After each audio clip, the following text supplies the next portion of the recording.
Hi అండి. ఈరోజు వంట ఏం చేశానో చూద్దాం రండి. ఇది చికెన్ కర్రీ అండి. పాలక్ చికెన్ అండి. ఇది పాలకూర వేసి చేశాను.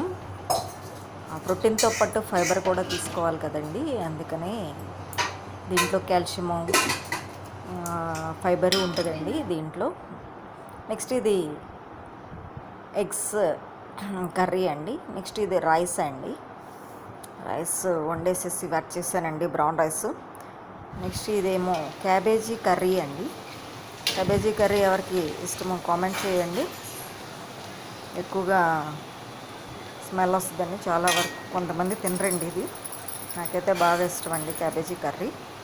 నెక్స్ట్ ఇది వచ్చి మెంతికూర పప్పు అండి. ఓకే, థ్యాంక్ యూ అండి. మీ వంటలో మీరు ఏం చేసుకున్నారో కామెంట్ చేయండి.